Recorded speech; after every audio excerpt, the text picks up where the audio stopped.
Welcome dear friends, this is the second part of CSS 2020 Pakistan Affairs MCQs.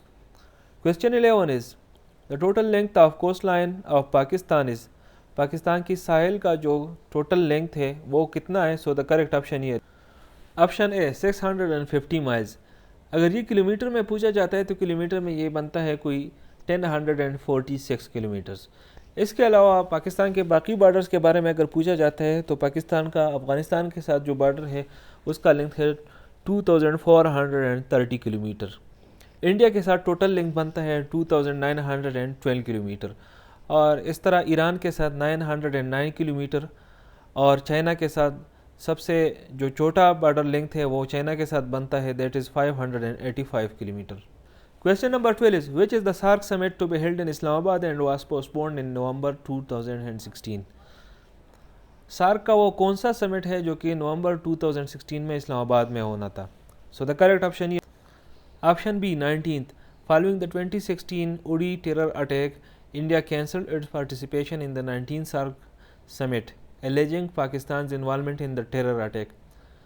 2016 में 19th SAARC summit होना था, लेकिन 2016 में मसला ये हुआ कि उड़ी सेक्टर पे अटैक हो गया और इंडिया ने पाकिस्तान को ब्लेम किया कि ये अटैक पाकिस्तान ने किया है, और इसी तरह इंडिया ने फिर 19 सार्क समिट जो है उससे पुल आउट किया कि हम जो है ना इसमें पार्टिसिपेशन नहीं करने वाले, और बाकी सार्क मेंबर्स को भी कन्विंस किया कि आप भी पार्टिसिपेशन ना करें। तो इसके बाद ये सार्क समिट जो है ना ये पोस्टपोन हो गया। मैंने नोट में नीचे सार्क के बारे में कुछ और इम्पॉर्टेंट इन्फॉर्मेशन दी है जो कि अक्सर पूछे जाते हैं। पहली बात तो ये कि सार्क स्टैंड किस लिए करता है, तो SAARC stands for South Asian Association for Regional Cooperation. दूसरी बात अक्सर पूछा जाता है कि ये कब बना था, so it was formed on August 8 1985। Members के बारे में पूछा जाता है तो it has 8 full member states, और अगर ऑब्जर्वर के बारे में पूछा जाए तो ऑब्जर्वर स्टेट्स 9 हैं। इसके अलावा सार्क का हेडक्वार्टर काठमांडू नेपाल में है, और प्रेजेंट सेक्रेटरी जनरल जो इसका है वो है इसाला रुआन वीराकून, ये श्रीलंका से बिलोंग करता है। यहाँ पर स्लाइड पे आप देख सकते हैं कि आज तक जितने भी सार्क समिट हुए हैं उनका एक लिस्ट है कि पहला समिट 1985 में ढाका बांग्लादेश में हुआ था, अताउर रहमान ने होस्ट किया था। अगर पाकिस्तान के बारे में पूछा जाए कि पाकिस्तान में सार्क का पहला समिट कब हुआ था, तो that was the 4th SAARC summit 29 to 31 December 1988 में ये कंडक्ट हुआ था। फिर दूसरी दफ़ा पाकिस्तान में जो 12th सार्क समिट था दैट वाज फ्राम 2 to 6 जनवरी 2004 वो कंडक्ट हुआ था, और अब तीसरी दफ़ा पाकिस्तान होस्ट करने वाला था, लेकिन उस पर वो उरी सेक्टर की वजह से डेडलॉक आ गया है जो कि अभी तक कंडक्ट नहीं हुआ है, and that was suppose to be held from 15 to 16 November 2016। Question number 13 is, Qatar Pakistan LNG was signed on. Qatar और पाकिस्तान के दरमियान LNG पे एक मुआहिदा साइन हुआ था, तो ये कब हुआ था? सो द करेक्ट ऑप्शन ये ऑप्शन ए फरवरी 10 2016। लेकिन PTI गवर्नमेंट ने इस मुआहिदे को फिर रीनेगोशिएट किया था और इसको 10 साल के लिए फिर एक नया एग्रीमेंट के साथ साइन किया था, and date was on February 26 2021। Question number 14 is, Mumbai attacks were carried out in. Mumbai attacks कब हुए थे? सो द करेक्ट ऑप्शन ये ऑप्शन सी 2008। ये जो मुंबई अटैक्स थे ये सीरीज़ ऑफ अटैक्स थे, नवंबर 2008 में हुए थे, जिसमें 174 लोगों की मौत हुई थी और 9 अटैकर्स इसमें शामिल है जो कि 9 बंदे थे जो कि अटैक कर रहे थे। 300 से ज़्यादा बंदे जो है ना इसमें ज़ख्मी हुए थे, और एक बंदा अजमल कसाब के नाम से इंडिया ने पकड़ा था। वो इंडिया का ये क्लेम था कि अजमल कसाब भी इन्वॉल्व था उन 9 अटैकर्स के साथ, और इंडिया के क्लेम के मुताबिक अजमल कसाब ने ये डिस्क्लोज़ किया है कि लश्कर तैयबा के लोग उनके साथ इस अटैक में इन्वॉल्व थे।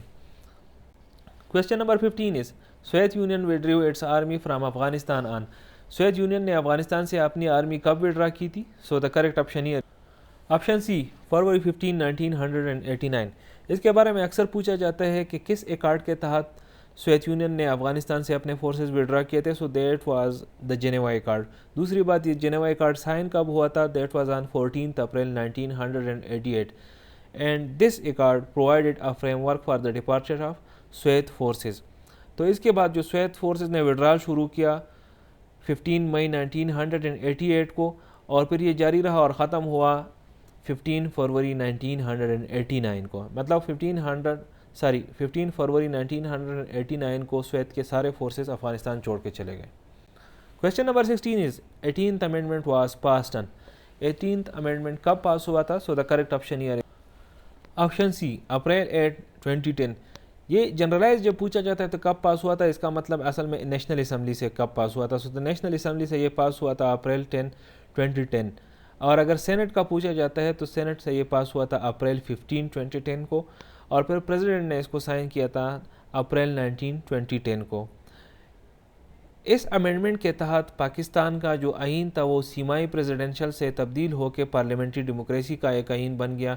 इसमें जो टोटल आर्टिकल्स अमेंड हुए थे, अ टोटल ऑफ 102 आर्टिकल्स और अमेंडमेंट, 102 आर्टिकल्स जो थे आइन के वो अमेंड हुए थे इसमें। Question number 17 is what was the growth rate of Pakistan during fiscal year 2018-19। 2018-19 में पाकिस्तान का ग्रोथ रेट क्या था? So the correct option year option B 3.29%। इसके अलावा अगर 2019-20 का देखा जाए तो देट वाज 0.4%, और IMF के मुताबिक it was 3.9%। Question number 18 is which Mughal king founded Deen Ilahi.